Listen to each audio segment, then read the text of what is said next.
한번 따라 하실까요? 죄와 사망에서 해방된 것을 믿어야 축복입니다. 누려야 축복입니다. 이런 제목으로 말씀의 은혜를 나누기 원합니다. 한 나그네가 낙타를 타고 사막을 여행하고 있었습니다. 여러분 혹시 사막을 가보셨나요? 사막은 가보지 않아도 낮에가 얼마나 뜨거운지 40도, 50도 제대로 걷기가 어려울 정도로 아주 힘든 것이죠. 그러나 또 밤에는 갑자기 급격히 온도가 떨어져서 거의 영하의 날씨까지 내려갈 수도 있습니다. 그러니까 한창 뜨겁고 한창 추운 곳이 사막인데 그곳을 가다가 하루 저녁 날이 저물어서 이제 사막에서 잠을 자게 됐습니다. 옆에 있는 바위에다가 낙타를 묶어놓고 그 옆에다가 텐트를 치고 나그네가 잠이 들려고 합니다. 얼마나 힘들었을까요? 고단하게 잠이 들려고 하는데 갑자기 텐트가 밑에가 슬쩍 들쳐지더니 낙타의 코가 들어옵니다. 낙타의 코가 들어와서 주인님 코끝이 시려워서 잠을 잘 수가 없어요. 코만 좀 뒤밀어 놓고 자면 안 될까요? 그냥. 하루 종일 자기를 태우고 오느라고 얼마나 힘들었겠어요. 바깥이 얼마나 추운지를 아니까 그래 그러면 코끝이 시려우면 못 참지 코를 좀 들여놓아라 그랬습니다. 낙타가 코를 집어넣고 이제 잠이 잡니다. 조금 잠이 들려고 그랬더니 또 주인님 뭐해 그랬더니 코끝은 괜찮은데 낯짝이 싫어서 못 자겠다고 그냥 얼굴이 싫었고 막 눈도 싫었고 귀때기도 싫었다고 얼굴만 집어넣으면 안 되겠느냐고. 코가 들어왔는데 얼굴 정도야 괜찮겠다 싶어서 그래 그러면 얼굴을 좀 뒤밀어 놓고 자라. 낙타가 얼굴을 뒤밀어 놓고 또 잡니다. 잠이 좀 들라 그랬더니 주인님 또 그래. 뭔데 그랬더니 아유 얼굴은 따뜻해졌는데 앞발이 시려워서 못하겠다고 그냥 무릎도 시큰거리고 얼마나 걸었는지 그냥 무릎이 차서 안 되겠다고 앞발만 좀 집어넣으면 안 되겠느냐고. 머리가 들어왔는데 또 나가라 그럴 수는 없고 그래서 그러면 앞발은 집어넣고 자라 그래요. 조금 있다가 보니까 또 주인님 뭐라 그런지 여러분 상상이 되시겠죠. 앞발은 괜찮은데 뒷발이 시려서 못 살겠다고요. 그래서 뒷발도 들어가면 안 되겠느냐고. 앞발까지 들어왔는데 또 뒷발이 안 된다 그럴 수 없어서 좁지만 그럼 들어와서 같이 자자. 좀 잠이 들려고 그랬더니 또 주인님 그래요. 상상이 되시겠죠? 뭐라고 말했을까요? 좁아서 못 자겠다고요. 이거 좁아서 못 자겠으니까 주인님이 좀 나가서 주무시면 안 되겠냐고요.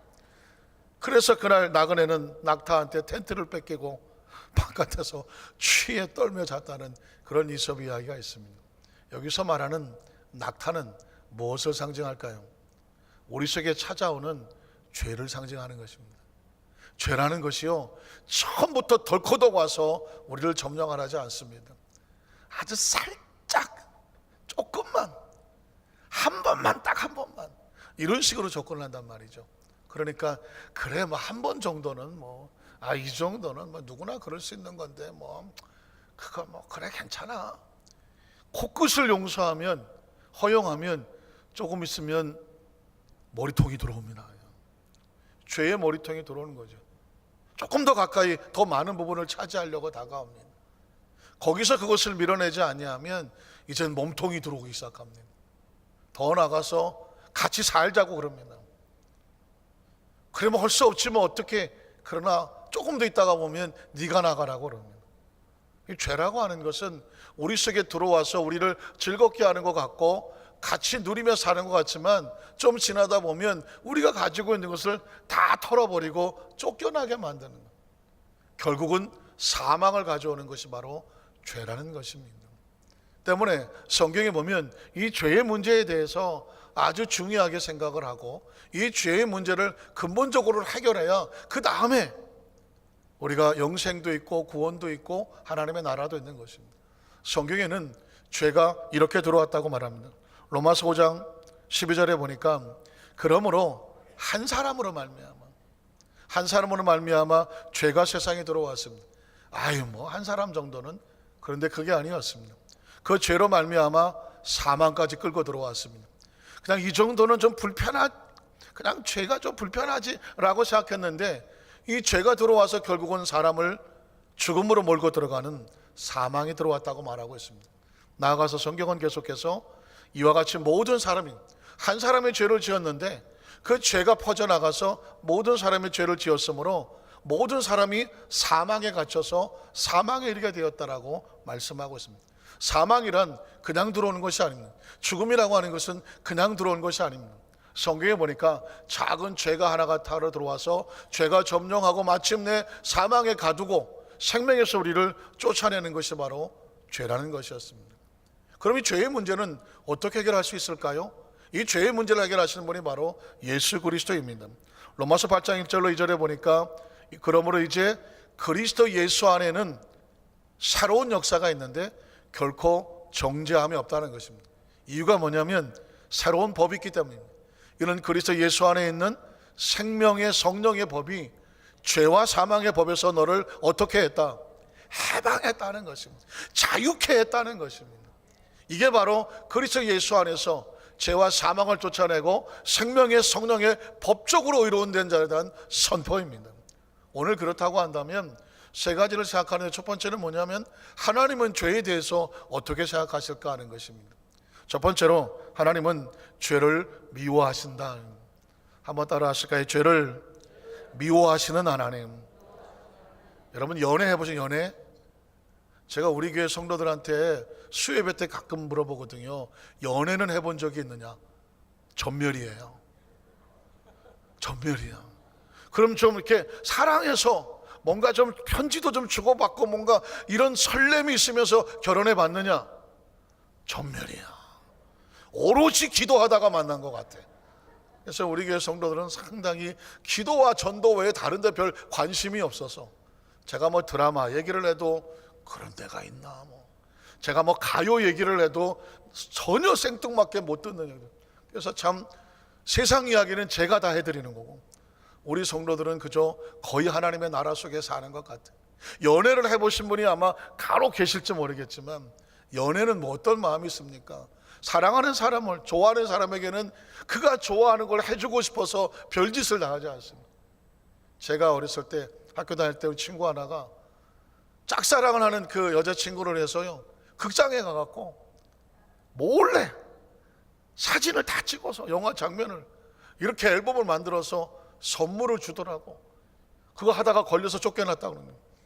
그 쫓겨날 걸 각오하고 가면서 그 자기가 좋아하는 여학생을 위해서 뭐라도 좀 좋은 거 해주려고 몸부림치는 모습이 옆에서 보니까 가엾기조차 하더라고. 그리고 연애란 뭐냐면 그가 싫어하는 것은 피하려고 하잖아요. 그가 싫어하고 불편한 것은 어떻게든지 안 하려고 해. 물론 여러분이 지금 연애를 잘 모르시기 때문에 이해가 잘 안 될 수 있겠지만 연애가 그런 거예요. 나중에 또 연애 이야기 해드릴게요.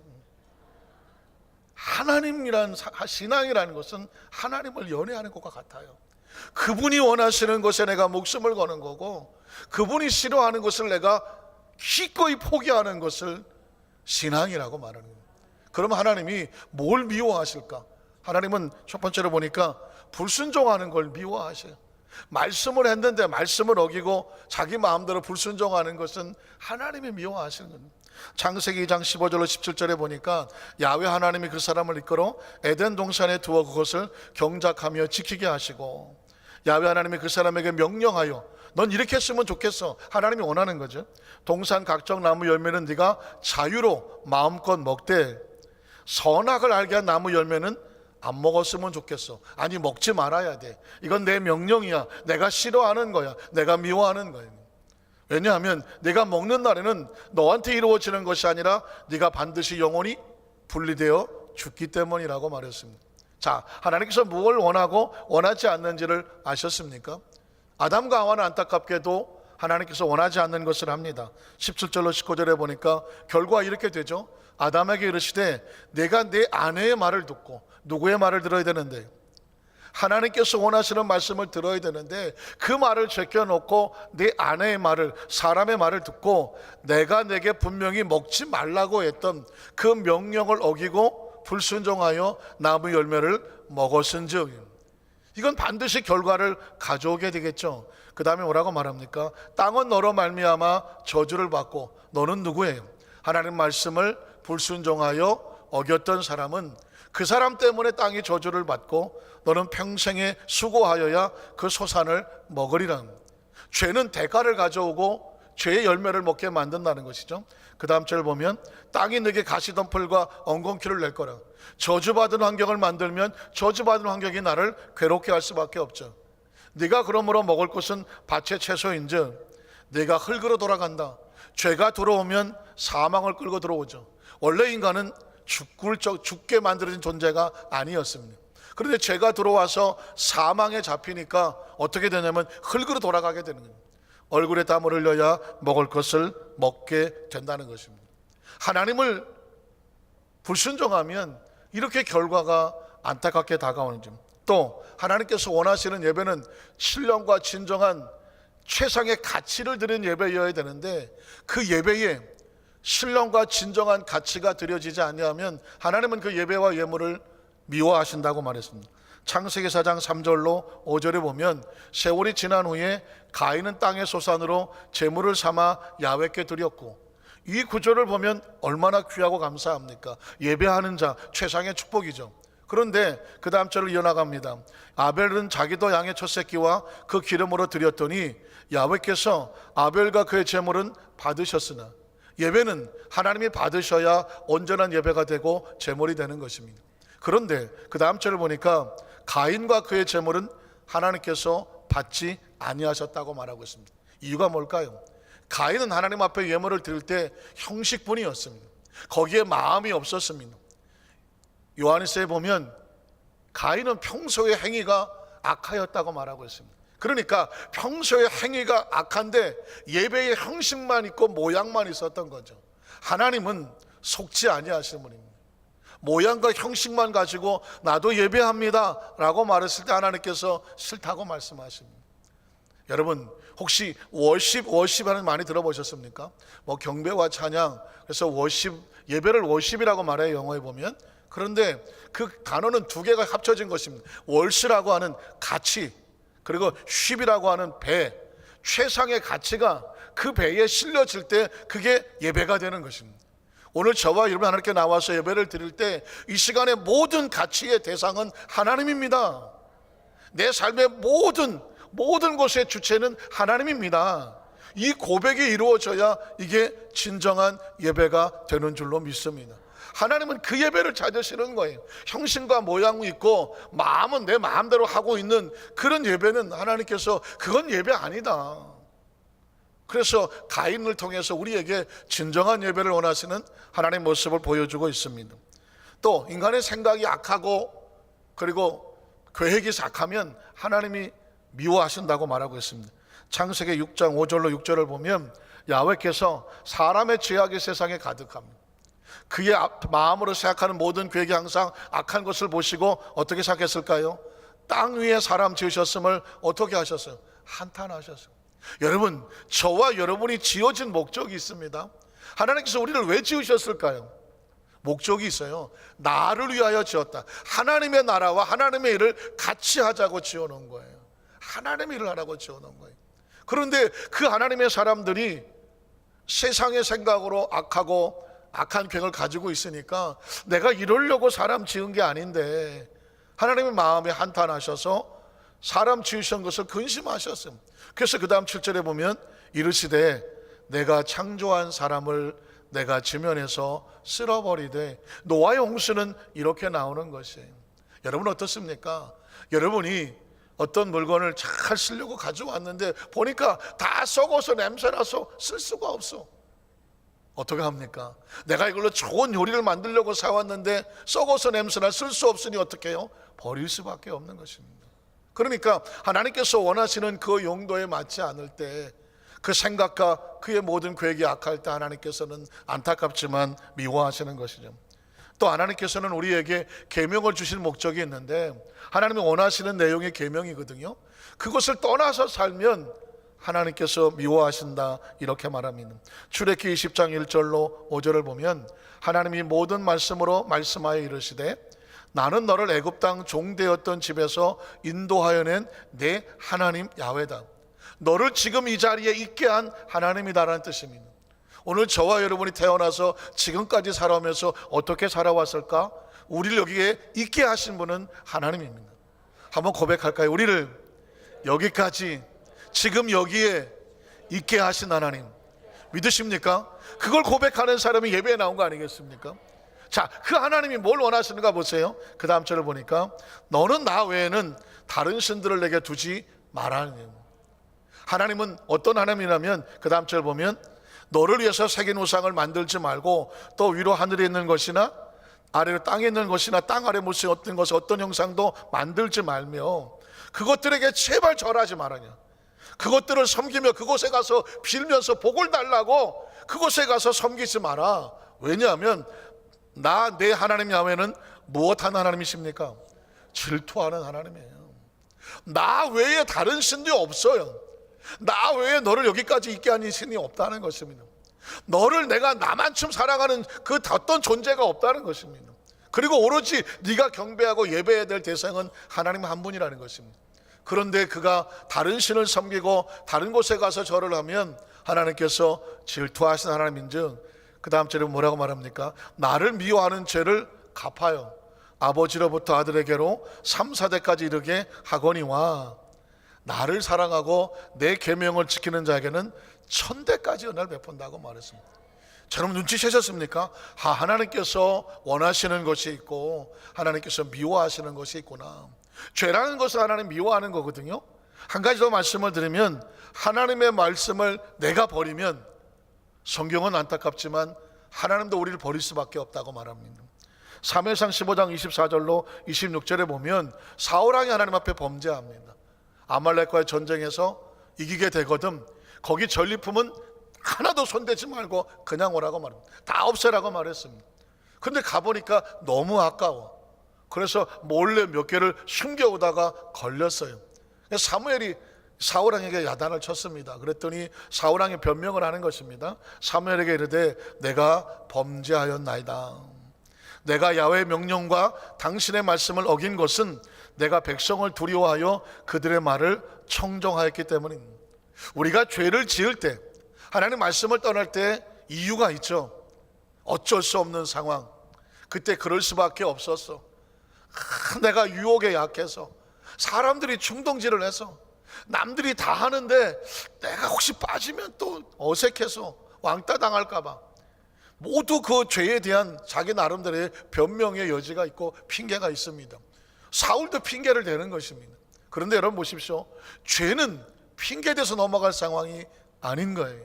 그 다음 절을 보면 청하오니 지금 내 죄를 사하고 나와 함께 돌아가서 나로 하여금 야훼께 경배하게 하소서 하니 사무엘이 뭐라고 말합니까? 사무엘이 사울에게 이르되 나는 왕과 함께 돌아가지 아니하리니 이는 왕이 누구의 말씀을 버렸나요? 야훼 하나님 말씀을 버렸으므로 어떻게 될까요? 야훼께서도 왕을 버려 이스라엘 왕이 되지 못하게 하셨음입니다. 하나님의 말씀은요 해도 좋고 안 해도 좋은 게 아니라 우리를 존재하게 하는 거예요. 우리가 하나님 말씀을 버리면 하나님이 우리를 버린 게 아니라 우리가 하나님을 이미 떠나게 돼버리는 것이죠. 이 죄의 문제는요 여러분 잘 아셔야 할 게 뭐냐면 하나님은 죄를 미워하시지 죄인을 미워하는 게 아니에요. 왜 그럴까요? 죄에 빠지면 사람이 부패되고 그리고 사망에 이르기 때문에 하나님은 너희는 제발 죄에 빠져서 사망에 이르지 말라라고 죄로부터 우리가 분리되기를 원하시는. 지금 강남이 엄청 시끄럽죠. 뭐 버닝썬이라고 뭐 나이트 카베레 같은 거 나오더니 이게 폭력이 나오더니 성폭력이 나오고 마약으로 가더니 성매매가 되고 거기에 또 뭐 아이돌이 연결이 시작되기 시작하더니 뭐 경찰의 비호 세력이 나오고 뭐 윗선이 있냐 없냐 소리가 나오더니 오늘 아침에 보니까 또 거기 연결된 이름의 연예인들이 수백만 원대의 도박으로 연결이 되고 또 그 도박이 또 계속 다른 쪽으로 퍼져나갈 것 같은데 이게 정말 하나씩 다 까뒤집어지기 시작하면 어디까지 어떻게 여파가 퍼질지 누구도 장담 못하는 그런 상황에 있습니다. 근데 제가 그 내용을 자세히 보면서 한 가지 공통점이 뭐냐면 이들은 죄를 즐기고 있었다는 것입니다. 각자 상황은 다른데 이 친구들이 뭐라고 썼냐면, 우리가 지금 이렇게 하는 거 남들이 알면 우리는 깜빵감이야. 깜빵감이야. 이 이야기는 뭔지 아십니까? 성매매를 하면서, 성폭력을 하면서, 집단 강간을 하면서, 도박을 하면서 그들은 그게 죄인 줄 알고 있었어요. 우리가 지금 이렇게 하는 거 세상에 드러나면 깜빵감이야, 알고 있었다는 것입니다. 그럼에도 불구하고 그 짓을 계속 하고 있었다는 것입니다. 그들은 죄를 즐겼다고 생각했을까요? 그 순간을 쾌락이라고 생각했을지 몰라요. 그러나 그들은 몰랐어요. 사람이 죄를 즐기는 게 아닙니다. 죄가 사람을 붙잡고 가지고 노는 것입니다. 가지고 놀다가 추락시켜 버리는 것입니다. 지금 엄청나게 추락하고 있지 않습니까? 그들의 끝이 어떻게 될지는 알지 못해요. 여러분 보십시오. 죄의 속성을 단적으로 보여주는 것입니다. 우린 죄를 조금만 가지고 놀다가 즐길 것 같죠? 어림이 없어요. 죄는 우리 속에 들어오면 우리를 전체를 다 점령해버리고 빈손으로 쫓아버리고 추락시켜버리는 거예요. 그래서 하나님이 죄를 미워하는 거예요. 하나님의 사람들이 죄에 빠지면 좋겠습니까? 무너지면 좋겠습니까? 빈털터리가 되면 좋겠습니까? 추락하면 좋겠습니까? 그래서 하나님께서는 당신의 백성들에게 절대로 죄에 빠지지 말라라고 죄를 미워하고 경계하는 것입니다. 그래서 두 번째는, 그래서 하나님께서는 죄인을 회복시키기 위해서 아버지의 심정으로 우리를 기다리고 계시고 우리를 원하시고 있는 것입니다. 한번 따라 하실까요? 죄인을 불쌍히 여기며 회복시키기를 원하시는 하나님. 하나님은 지금도 자기 백성들이 그 죄에서 돌이켜서 하나님께로 돌아오기를 원해. 왜? 죄에서 빠져나와야 사니까. 창세기 3장 21절에 보면 야훼 하나님이 아담과 그의 아내를 위하여 가죽옷을 지어 입힙니다. 아담과 하와가 죄를 지어 에덴에 쫓겨나갔지만 하나님은 그들을 그냥 내보내지를 않아요. 양을 잡아 가죽옷을 가지고 옷을 입혀서 그들의 부끄러움을 감추고 그들을 내보냅니다. 돌이켜 회개하기를 원하시는 하나님의 마음이 담겨져 있는 모습이죠. 민수기 21장 6절로 9절을 보면 광야에서 이스라엘 백성들 하나님을 원망하다가 불뱀에 물려서 죄의 대가로 죽어갑니다. 아니 죽는 사람도 나옵니다. 그러나 하나님은요, 심판하신 하나님이 아니에요. 살리기를 원하시는 하나님이에요. 죄는 미워하지만 죄인은 돌아오라는 것입니다. 야훼께서 불뱀들을 백성 중에 보내어 백성을 물게 하심으로 이스라엘 백성 중에 죽은 자가 많은지라. 백성이 모세에게 이르러 말하되 우리가 야훼와 당신을 향하여 원망함으로 범죄하여 싸우니 야훼께 기도하여 이 뱀들을 우리에게서 떠나가게 하소서. 모세가 백성을 위하여 기도하매 야훼께서 모세에게 이르시되 불뱀을 만들어 장대 위에 매달아라. 물린 자마다 그것을 보면 살리라. 하나님께서 때로 우리에게 심판하시는 것 같고 책망하시는 것 같지만 우리를 죽이려고 하는 게 아니에요. 살리시려고 하는 거예요. 왜? 죄에 있으면 안 되니까. 제가 그 전에 저희 아이가 막 쓰레기통에서 일회용 김 그 방부제 먹고 막 얼굴이 막 보라색으로 물들어갔을 때 행동이 지금만 생각해도 아찔해요. 이빨도 2개밖에 없는 놈이 쓰레기통에서 일회용 김 껍데기 속에 있는 그 방부제, 그게 안에가 반짝반짝 사탕인 줄 알았던 것 같아요. 이빨 2개로 그걸 뜯어갖고 그거를 빨아먹고 하는, 가만히 보니까 얼굴이 보라색으로 변했어요. 그래서 아무것도 생각할 틈이 없어요. 손가락을 집어넣고 걸리는 대로 다 끄집어내는데, 근데 이는 뭐한 줄 아십니까? 그 이빨 2개로 나를 물더라고. 왜 이 맛있는 거를 못 먹게 하냐고 저를 갖다가 막 깨물더라니까. 할 수 없이 제가 턱을 잡고 벌린 다음에 그걸 끄집어냈어. 그건 독이었어요. 독. 나중에 물을 막 먹이고 갖고 그거를 희석을 시키고 하니까 비로소 얼굴이 정상으로 돌아오더라고. 그 순간에 아이는 아마 제가 친아버지인가 그랬을까. 왜 나를 갖다가 이렇게 괴롭히나 그랬을지 몰라요. 제가 그렇게 한 이유는 애를 괴롭히려고 한 게 아니에요. 뭐 하려고 그런 거예요? 살리려고 하는 거예요. 어떻게든지 살리려고 하는 거예요. 하나님께서 우리를 죄 속에서 빠져나오도록 끄집어내고 손가락을 놓고 끄집어내고 막 턱을 잡아 당기는 이유는 뭐냐면 나와라 이놈아, 그래야 산다는 거예요. 내버려두면 죽으니까. 그래서 성경 속에 하나님께서 우리에게 주시는 모습은 뭐냐면 살리시는 하나님이에요. 시편 51편 16절로 17절에도 보면 주께서는 제사를 기뻐하지 형식적인 예배는 원하지 않아요. 형식적인 예물은 가져오지도 말라는 거예요. 그렇지 않으면 내가 드렸을 것이라 주는 번제를 기뻐하지 아니하시나이다. 하나님께서 구하신 제사는 상한 심령이에요. 하나님, 내가 하나님 앞에서 죄를 범했습니다. 내가 하나님 앞에서 교만했습니다. 내가 위선적이었습니다. 계산했습니다. 하나님 멀리 떠나섰습니다. 하나님 앞에 돌아옵니다. 나를 불쌍히 여겨 주십시오. 회개하는 심령이에요. 하나님이여 상하고 통해하는 마음을 주께서 멸시하지 아니하십니다. 여러분, 어떤 죄악과 어떤 정말 누구도 상상하지 못할 그런 아픔이 있다고 할지라도요, 그걸 여러분이 계산하면 안 돼요. 하나님 앞에 나오면 돼요. 얼마든지 용서하시는, 얼마든지 품어주시는 분이에요. 그래서 많은 사람들이 회개를 해야 되는데 회개를 하지 아니하고 후회를 하는 경우가 있어요. 베드로는 회개를 하고 용서를 받습니다. 가룟 유다는 후회를 하고 스스로 목숨을 껐습니다. 그게 가슴 아픈 거예요. 회개는 살지만 후회는 죽어요. 하나님께서는 회개하고 나오라는 것입니다. 시편 85편 1절로 2절에 보면 심지어 하나님 우리의 죄를 덮어주시겠다고 말합니다. 야훼여 주께서 주의 땅에 은혜를 베푸사 야곱의 포로된 자들이 돌아오게 하셨으며, 돌아오는 거죠. 주의 백성의 죄악을 사하시고 그들의 모든 죄를 덮으셨나이다. 우리가 죄를 용서받는 건 죄가 없어지는 게 아니라 죄를 덮어주시는 거예요. 그분이 우리를 정죄하고 심판하지 아니고 내가 그를 의롭다 한다라고 하면, 우리가 빚을 지었지만 그 빚을 받을 사람이 그 빚을 안 갚겠다고 말하면 이제 우린 더 이상 죄인이 아닌 거예요.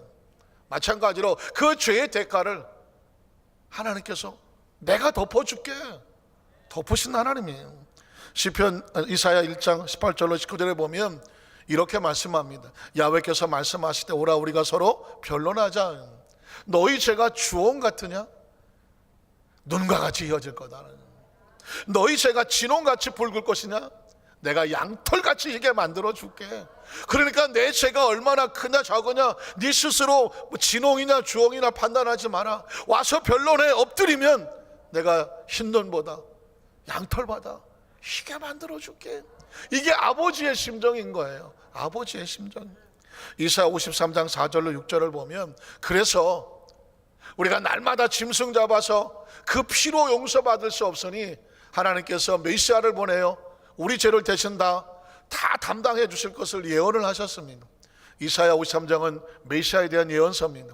메시아가 오면 그는 실로 우리의 질고를 지고 우리의 슬픔을 당하였거늘 우린 생각하기를 그는 징벌을 받아 하나님께 맞으며 고난을 당한다 하였노라. 그가 찔림은 우리의 허물 때문에, 그가 상함은 우리의 죄악 때문이네. 그가 징계를 받음으로 우리는 평화를 누리고 그가 채찍에 맞음으로 우리는 나음을 받았도다. 우린 다 양 같아서 철없이 그릇 행하여 각기 제 길로 자기 좋은 길로 갔거늘 야훼께서는 우리 모두의 죄악을 그가 담당하여 우리로 죄 없게 하셨도다라는 거죠. 하나님은요 우리를 향하여 마음을 졸이고 계신대요.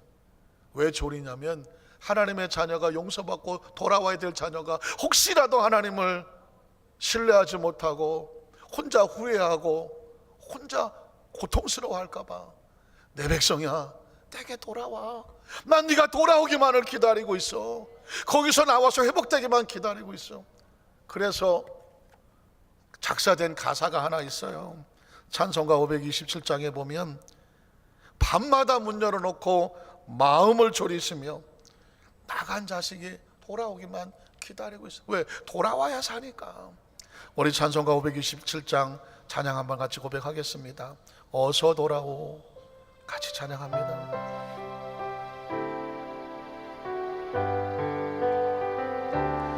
어서 돌아오. 어서 돌아오. 지은 죄 아무리 무겁고 크기로 주어지 못 담당하고 못 받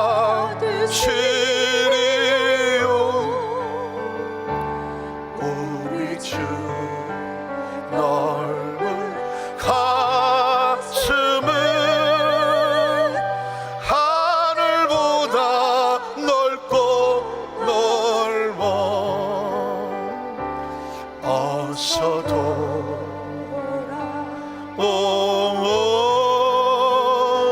어서 돌아와노.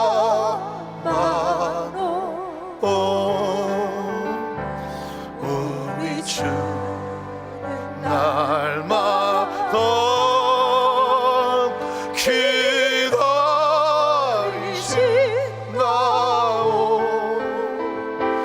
밤마다 문 열어놓고 마음 소리치며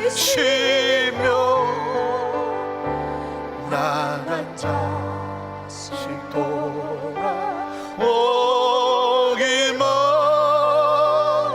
밤새 기다리시나오.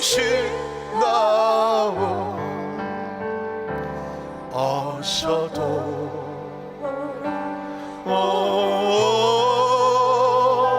어서 돌아와노.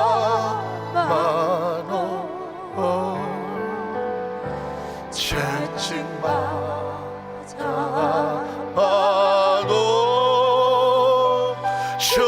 주님의 손으로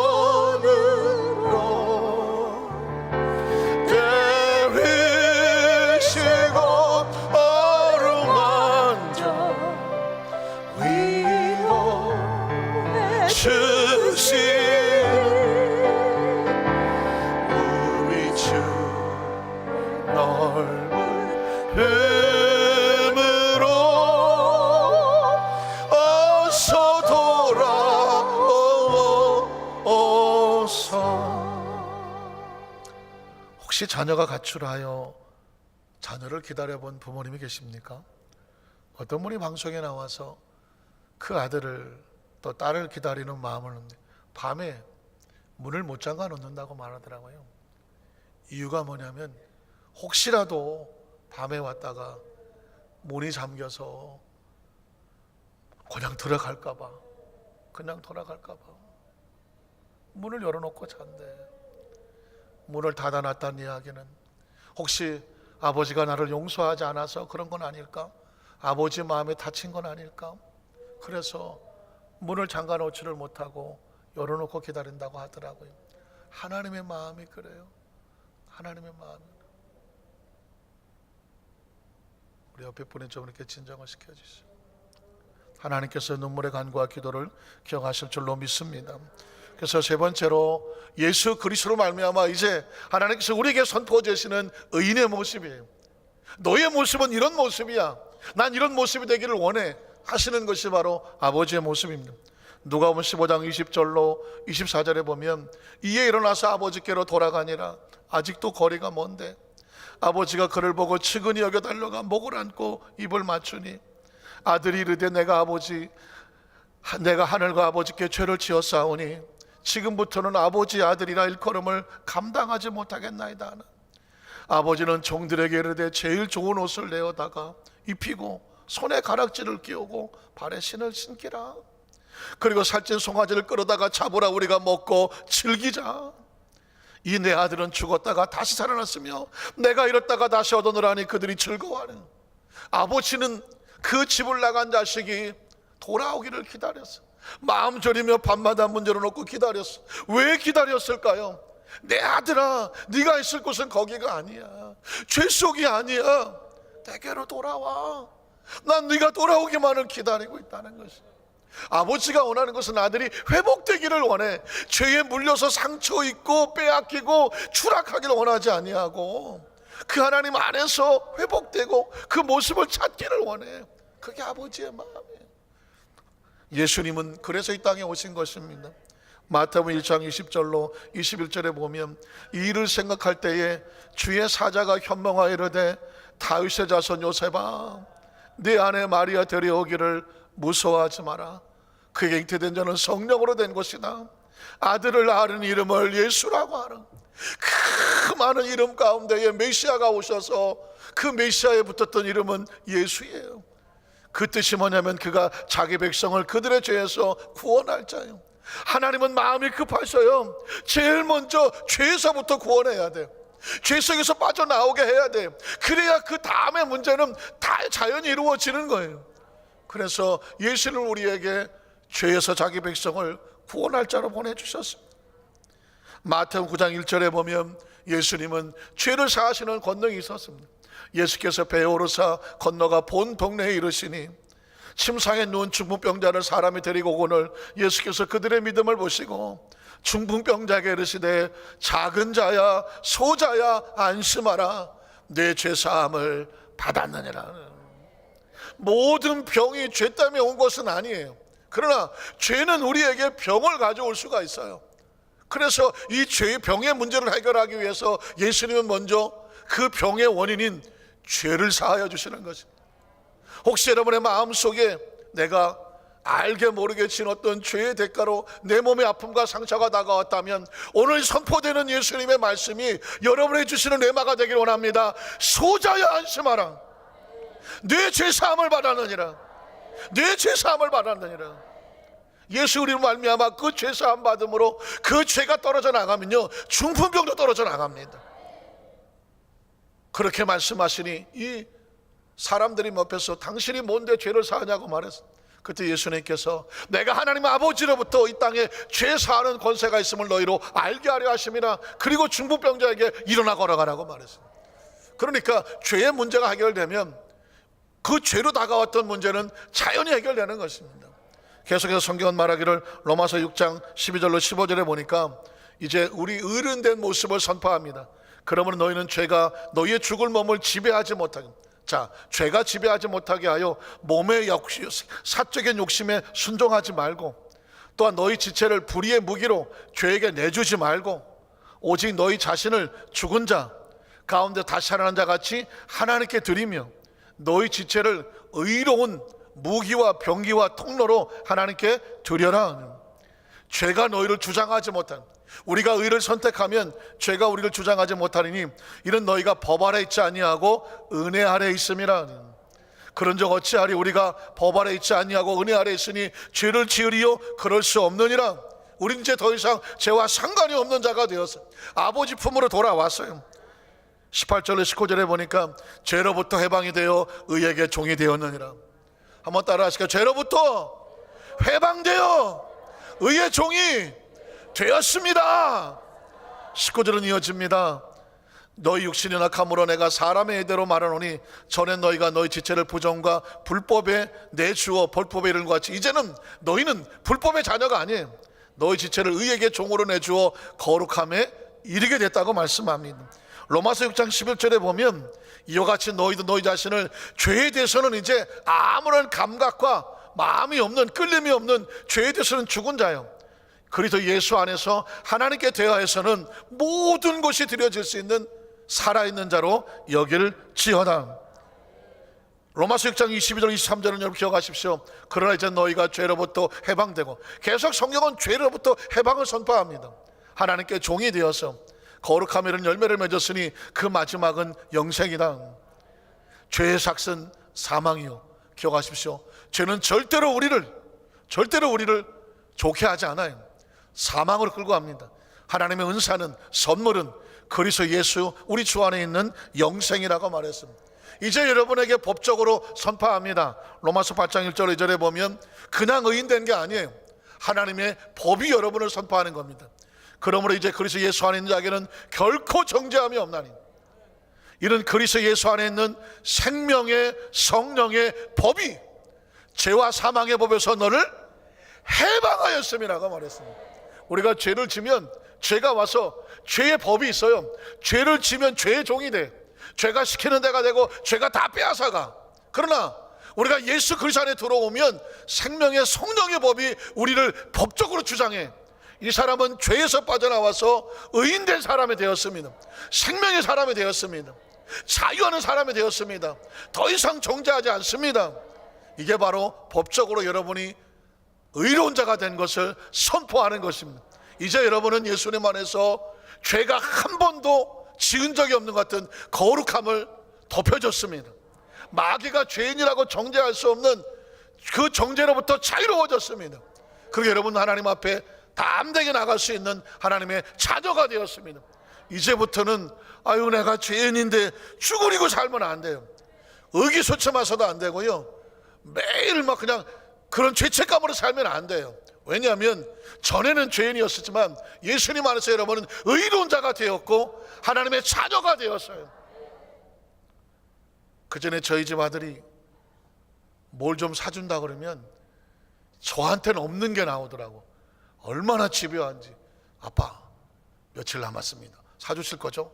사준다니까. 아빠, 저녁에 또 물어봐요. 자기 전에. 사주실 거죠? 사준다니까. 나중에 넌 누굴 닮아서 그러냐? 난 한 번 아버지가 얘기했으면 믿고 한 번도 두 번도 물어본 적이 없어. 그래서 이놈은 다음날 또 그래. 아빠, 사주실 거죠? 사준다고. 나중에 내가 막 질려가 그만 좀. 근데 이놈이 또 해. 그래, 졌어 사줄게. 제가 나중에 빕니다. 제발 좀 아빠한테 그 일 그만해. 내가 사줄게. 그랬더니 혹시 잊어버릴까 봐요. 여러분이 하나님이 그럴까? 하나님, 저 의인 된 거 맞죠? 하나님 자녀 된 거 맞죠? 맞아. 네가 얼마나 고생했으면 자꾸 물어보겠냐. 그래. 맞다니까. 다음날 또 와서 아버지, 나 하나님 앞 자녀 된 거 맞죠? 나 종이면 어떡해요? 맞다니까. 여러분이 이제 머릿속에 생각 속에 의식 속에서 난 하나님의 자녀야, 의로운 자가 됐어. 마귀의 정죄와 참소를 받지 않아. 나는 부족하고 모자라지만 우리의 죄를 덮어주시고 하나님의 자녀 삶을 회복을 시켜줬어. 내 아들이 살았어. 내 아들이 돌아왔어. 아버지가 인정하면 나머지는 우리를 다 인정하는 거예요. 우리 한사람께 모든 성도 의식 속에 사고 속에 다시는 죄의 멍에를 매지 아니하고 자유하고 해방된 자의 그 축복 안에 사시기를 주님의 이름으로 축원합니다.